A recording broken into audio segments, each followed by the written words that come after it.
का मेला, हाँ छोड़ के चले घर का झमेला। लागव पीहू का मेला, हाँ छोड़ के चले घर का झमेला। घर का झमेला शिष्या घर का झमेला। घर का झमेला गुरु बहिना घर का झमेला। लागल बा शिव गुरु का मेला, हाँ छोड़ के चले घर का झमेला।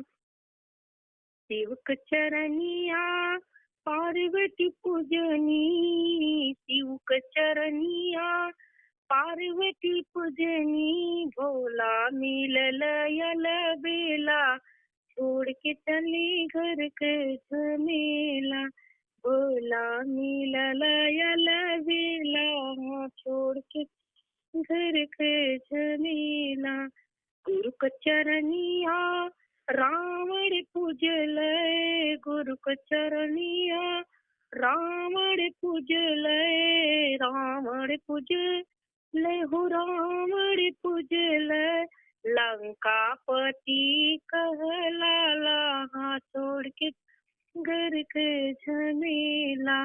लंकापति कहलाला, हाँ छोड़ के घर के झमेला।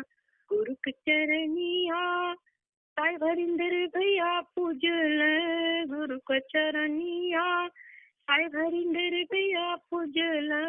हरिंदर भैया पूजल वो नीलम दीदी पूजनी। हरिंदर भैया पूजल नीलम दीदी पूजनी।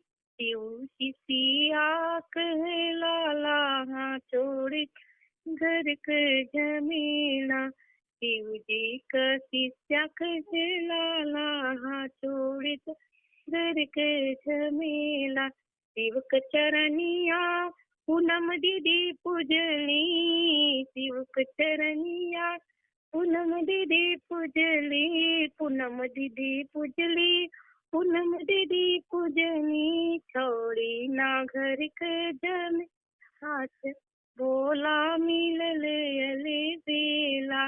लागल बा शिव गुरु का मेला, हाँ छोड़ के चले घर का झमेला।